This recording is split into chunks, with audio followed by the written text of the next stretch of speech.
So continuous delivery pipelines are worth nothing without comprehensive tests and robust tests that should run with it. So otherwise, how can we have the confidence that we're delivering the right thing?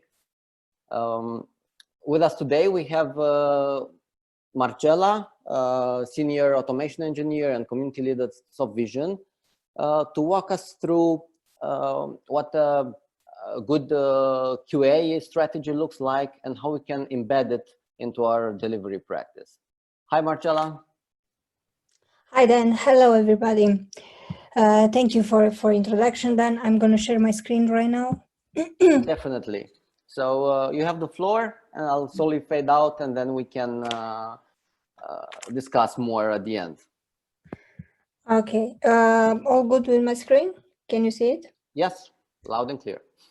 Okay, then. Hello again, everybody. And yeah, thanks all so much for joining this session, even though it's late. So I would say it's hanging there.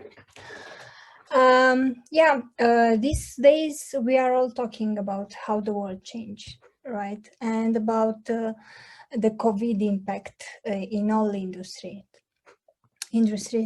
Who thought a few months ago that we will gather for Cognizant online, right? No one. I don't think no one thought that we are not gonna have a cool gathering like we did in the past.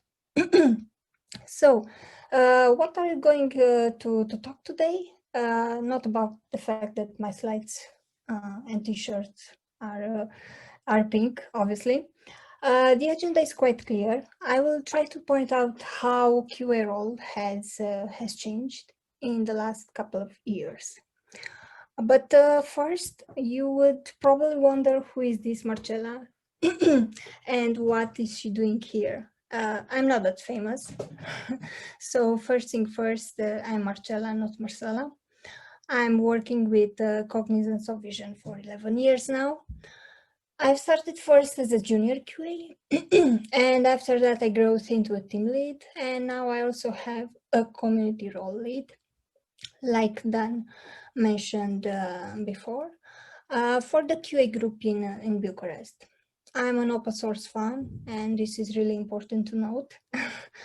I've contributed to a lot of open source projects, so when it comes to communities and contributions, we can talk all day long. But for today's session, we will resume to QA. My expertise is around web applications, but I've been involved in a lot of projects, so I would say I can easily adapt. I said that in the beginning that the world is changing, and I do believe that we are currently adapting to the new normal, right? The IT industry is changing constantly, and these changes require the systems to be more efficient, scalable, and of course, reliable. So I say that quality expectations are increasing day by day. The question here is how we adapt to this. In my experience, product teams are often pushed to build and release faster. This is nothing new, right?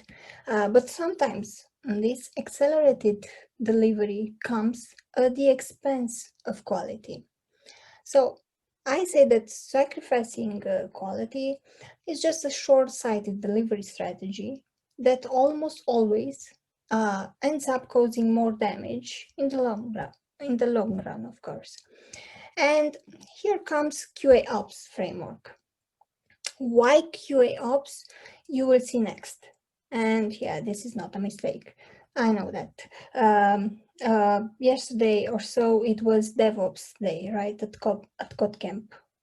And there were some really interesting topics there, but let's see what this ops means in a quality assurance context.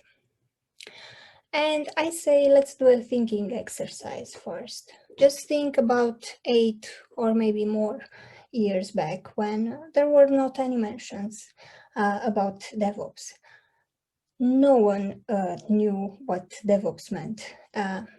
So I highlighted here the definition of DevOps, saying that is the delivery of application changes at the speed of the business.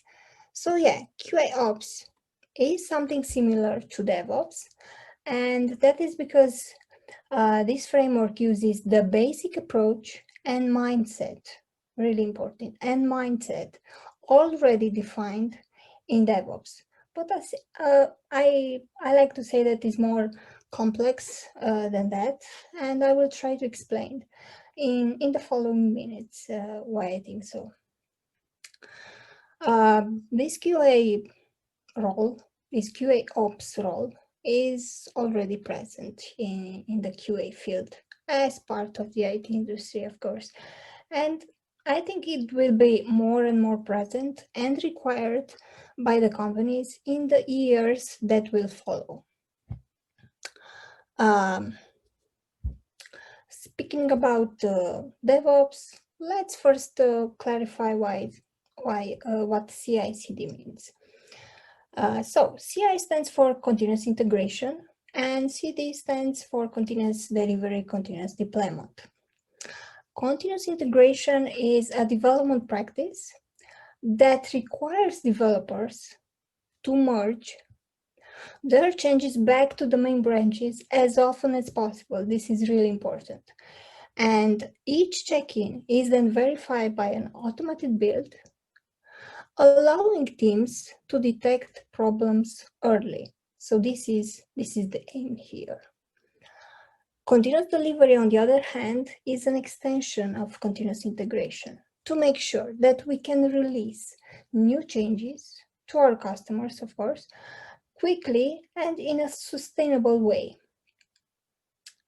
In theory, continuous delivery, or let's say with continuous delivery, you can decide to release daily, weekly, or whatever suits for your business requirement. However, if you truly want to get the benefit of continuous delivery, my advice is that you should deploy to production as early as possible to make sure that you release small batches that are easy to troubleshoot in case of a problem. We don't like bugs in production, but it happens, right? Okay, going forward, let's see how we can implement QAOps and what are the main ways to implement it. And now we say that there are 4 main ways to approach the implementation of QAOps. And here we are talking about automation testing.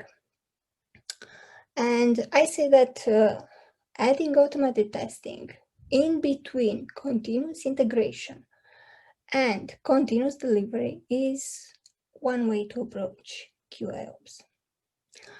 Before building an automation framework, of course, that QA must study the product in detail to better understand its goals, specifications, and of course, functionality. Once this analysis has been performed, QA teams can decide which tests can be automated first, depending on the stage of the product they're working on. Okay, number 2 would be parallel testing. And this is used to test multiple parts or components of the application at the same time. This is the right definition, okay? So the testing process for each component should be independent of the others. You can use different tools that provide parallel testing features, or you can use, let's say, a concept of threads to achieve parallel testing. There you will write your tests in your favorite programming language. so that they run multiple processes at the same time. Keep in mind that parallel testing has hardware dependency. You will need high-performance systems with fast CPUs to implement it. But of course, there is always an alternative, right? So we can use a cloud service or so on. It depends. Next, scalability testing. We all know that business growth is good for the company. When you develop a product and people start liking it, you will have to scale it. Scaling the product includes adding more features and making the existing features better. Okay, and last but not least is integration with DevOps and QA. And here we are talking about an integrated team that are having a strong collaboration between them to achieve their goal, right? Maybe you people are wondering when this QAOps framework is useful, right? So QAOps is especially useful when specific types of testing are needed. Let's say for localization, QAOps is almost non-negotiable. QAOps can also be extremely useful in regression testing. In other words, you have some previously developed software and you need to quickly release a software enhancement or a patch or a configuration change, whatever. There are a lot of companies that use QAOps framework, even though it's, let's say, a new concept. And yeah, here we can refer to giants like Facebook. And speaking of Facebook, yeah, this is one example of how QAOps just works. Facebook login feature enables users to log in millions of apps, right, and websites with their already created Facebook identity and privacy controls. I don't work for Facebook, obviously, but this is something I read. And it seems that a few years ago, Facebook decided to migrate to Facebook Graph API version 2 and enforce login review for all the apps. Imagine that. To ensure that this migration went smoothly, Facebook wanted to test out the new version on the 5,000 largest apps. Unfortunately, in-house, they could only handle testing in only for 500 apps. So they chose to outsource. By outsourcing testing, they had all 5,000 apps tested in a month and were able to identify and address critical problems with more than 900 apps. A feat that would have been basically impossible by solely relying on their in-house testing team. So yeah, QAOps can scale up or down to fit any business size. And yeah, I was talking about the Facebook login feature, but let's take an example from our company, Cognizant Softvision. You all know that Cognizant Softvision is a consulting company, and we have a lot of clients and projects. So I will refer to just one or two examples. We had a project a while ago. It was a web-based application. And of course, we created an automation framework. We had around 500 tests, if I remember well. They were written in Cucumber, so BDD approach. If you are wondering why BDD, well, this is it was because they need this approach for business analysts, and yeah, Gherkin syntax seems to be the right way for them. You know, the same language and so on. Anyway, we all know that when it comes to BDD, parallel testing is a challenge. So I want to share with you people what we did in this case. We used Selenium. What is Selenium? Selenium it's a Docker-based Selenium grid. Basically, it's Selenium grids, but with Dockers. Setting up your own Selenium grid, I say that it might not be so hard. The challenge here comes when you start using it to run a lot of tests on it. This sometimes causes or could cause environment issues and instability. So here comes Selenium. The interesting part here is that we can scale on demand. So we are able to create several Selenium nodes. So the test running time was reduced from 8 hours to 2 hours. And of course, the tests were running on different browsers and so on. As a conclusion, until now, I would say that in our company, right, the QAOps framework is a process. It's a process that the QA team is practicing on a daily basis. But of course, not every QA team can do QAOps. This is obvious, but we try to train all our QAs to achieve this.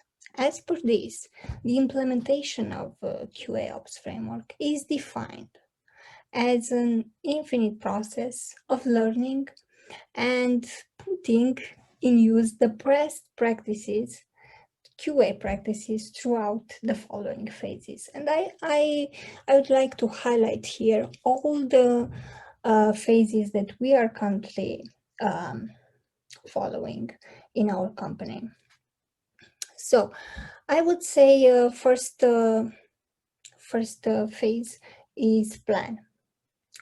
All the initial things start with the plan, right? At this point, we come with a document known as a test plan. This test plan will include and describe the strategy and the objectives that we want to achieve. Second, I would say test development.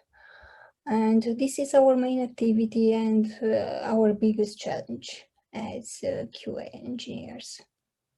In this phase, we perform most of the activities that were defined in the previous phase of planning.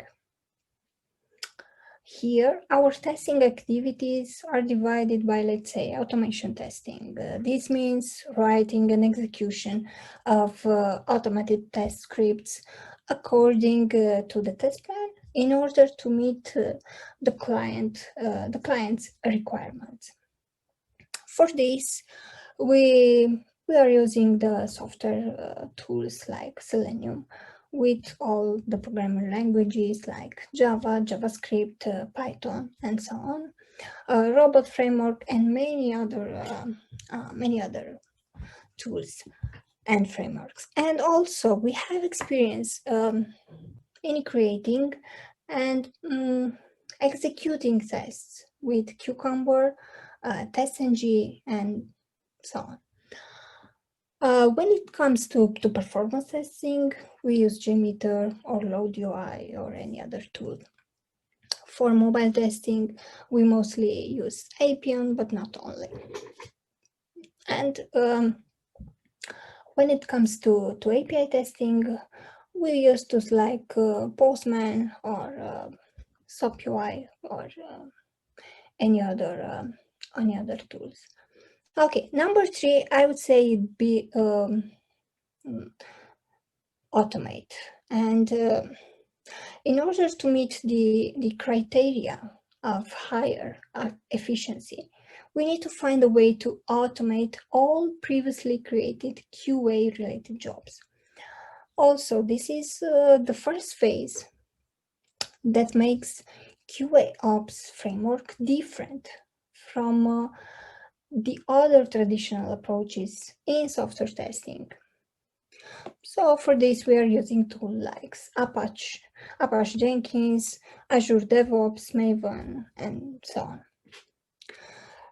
Number 4 is trigger. Automating the job with the previously mentioned tools like Apache Jenkins, Azure, and so on is not the only important thing here. I do believe that triggering the right tests at the right time is also very important.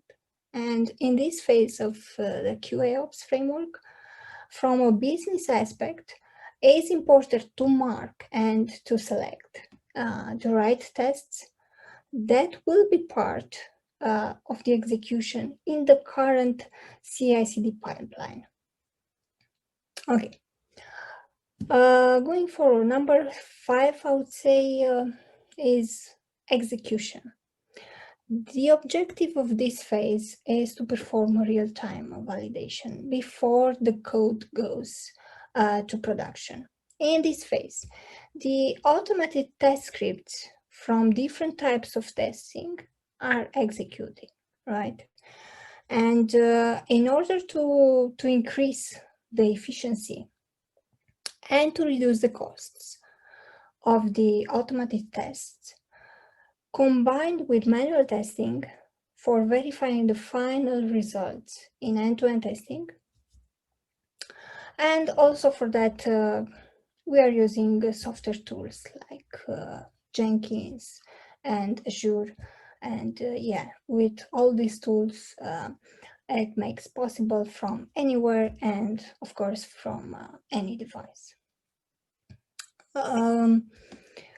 Next would be release. It's important to keep versions from a software. It's the same thing with keeping versions from automated tests. For this purpose, we are using tools like Git or SVN in order to have a better management and control on the automated test script. And last but not least, I say it's report.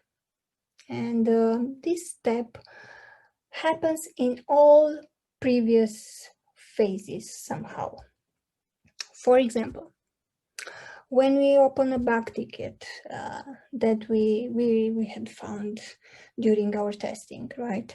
We report some anomaly in the system.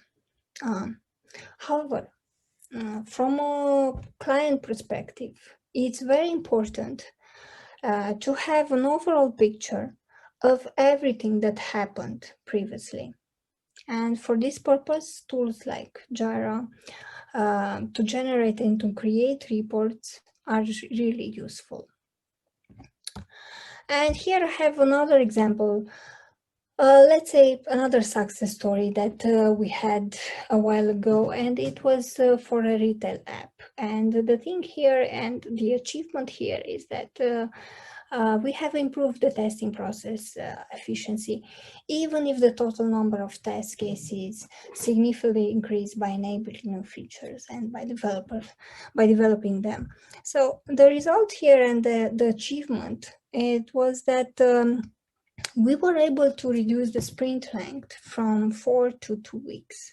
So yeah, at that time it was a really cool achievement, and the clients were really excited. So by implementing QAOps framework, I would say is one of our main strategies, and being our main strategy, we continue to seek out challenges in improving our knowledge and work in order to bring the best values for our clients on a daily basis. And here I highlighted some advantages of QAOps framework and why it matters. And of course, I mentioned about faster development cycle, which I described. I described it in the success story, right? It keeps the testing team continuously engaged. This is really important for quality assurance team. And I would say that just a note here, quality assurance is not development, obviously. And I would say that quality assurance is more than development. Quality assurance people are involved in every stage of the software development and after release, right? And also collaboration, this is really important, and without it this framework obviously would not work. And last, I would say, is a higher level of quality and reliability, right? So yeah, this was my idea for today. If you guys have any questions until now, if not, I can move on then to presenting some notes about Programmers Week. Definitely, we'll get to that shortly. There are some questions. First of Okay. all, thank you for your talk. And I think I agree with you with the fact that our software becomes more and more complex, right? And then we also deliver it incrementally, and we add more functionality. It becomes more complex to develop, but also we see now to test. And then, because your team doesn't get bigger, or at some point it has its limits, but then the software grows bigger and bigger. Yeah, more and more automation is required. There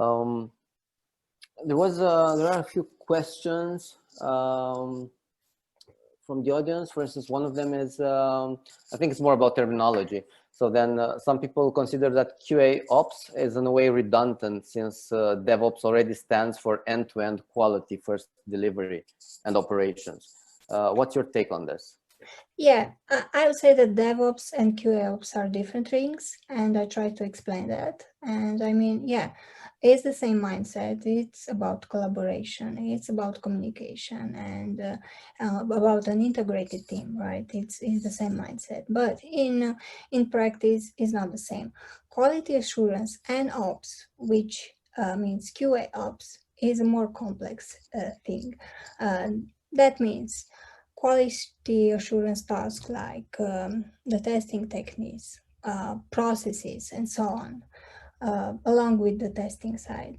Plus, the operations are basically meaning the QAOps framework. So I would say that DevOps is not really so engaged in all phases of the software product development cycle. So yeah, I would say there are different things, but the same mindset, right? All right. I mean, let's take, for example, we have a framework. We have some jobs in Jenkins, right? Maybe those jobs are created by the DevOps, but we are currently maintaining them, and we are currently configuring them, and so on. I think in a way you're right, of course, with the role that you're defining for QAOps, but I think it's more of a terminology. And if you look at the, let's say, the cultural aspects and the fact that all these disciplines, dev, test, and ops should not be silos, but in fact working together, I think from then on it matters less how we call it, because we are good at coming up with names in this industry for everything. Exactly. But let's just think about a few years back, right? When the QA assurance people were only testing, were only doing, let's say, manual testing or only automation testing. They were not involved at all in the CI/CD pipeline. So these kind of things have evolved, and from this idea comes the QAOps framework. It is about of course, again, mindset and the complexity of the QA role. Right. And you mentioned indeed pipelines and how it goes into that. And when you start a new project, of course, things are not easy, but it's more straightforward. How about, I know, legacy projects or projects that don't have a lot of automation? How much complex, or what are the challenges when you're trying to introduce this? When you're trying to introduce QAOps, well, first of all, you need to start with automation and with the impact that will gain and with the return of investment there. This is the first thing you need to point out, and then to explain the whole cycle.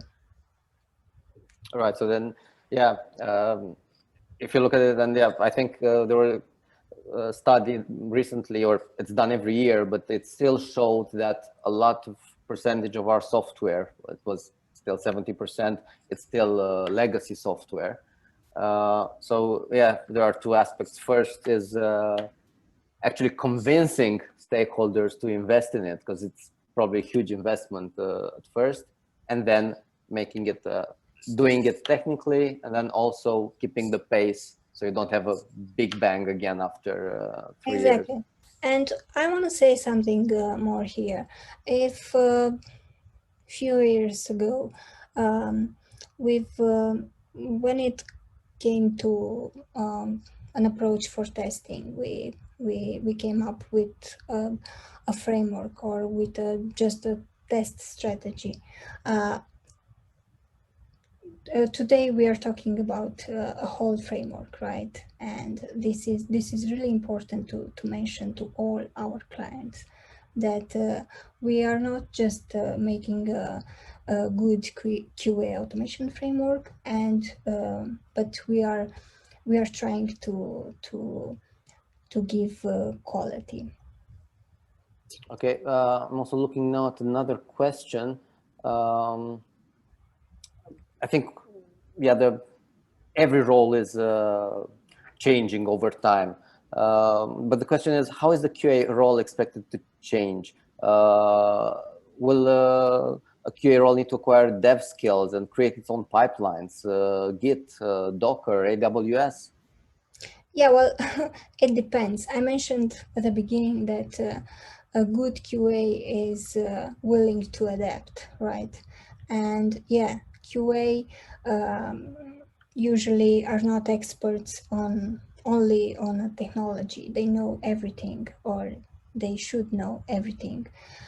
So yeah, this CI/CD pipeline is another thing that QA should achieve in the future. So I would say, yeah, not really being a dev, right, a developer or a DevOps, but I would say to handle tasks for the CI/CD pipeline. And also another part of this question, thank you, Mihai, for editing it, because it wasn't clear to me. There are also other tools you mentioned Selenium or QAOps. Are there other tools that can be used in the cloud? Or? Of course, I mentioned about Selenium because I'm an open source fan. I declared myself myself. And yeah, I first I'm looking first at the open source tools that we can use. But sure, we can use from Microsoft tools, Azure, and so on. There are other tools that can be used in this framework. It depends, right? It depends on the project, on the needs, on the technical expertise, and so on. But for sure, this is just an example.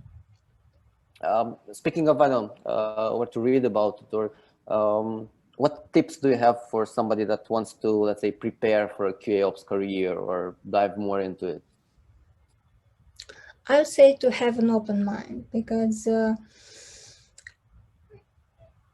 QA is more complex than just testing, right? They need to know almost everything. They need to be super super good from a technical part. So I would say, yeah, just an open mind and to adapt. That's my idea. Okay.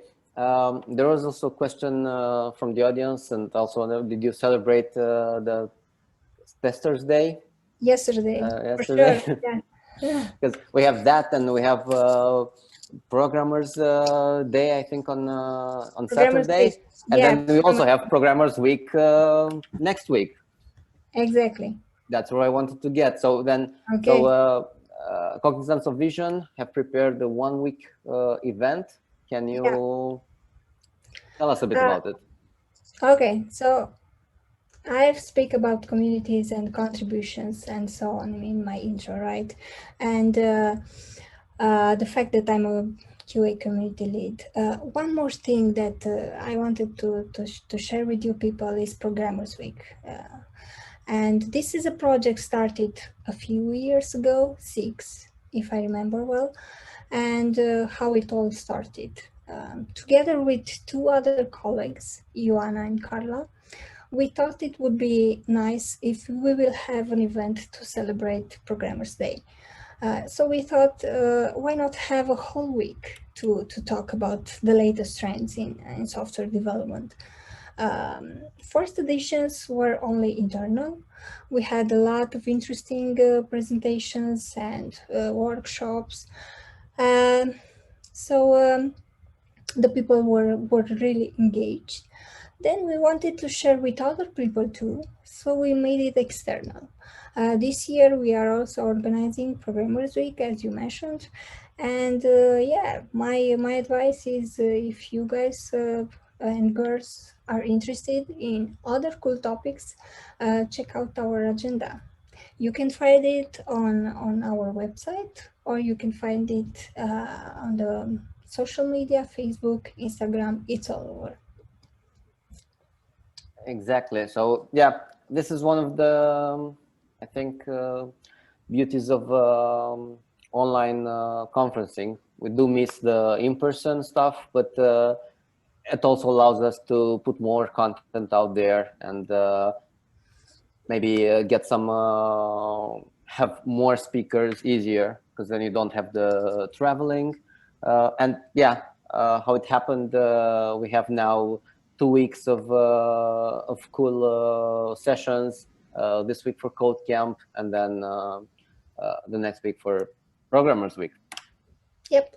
All right. Well, thank you very much, Marcela. Thank you.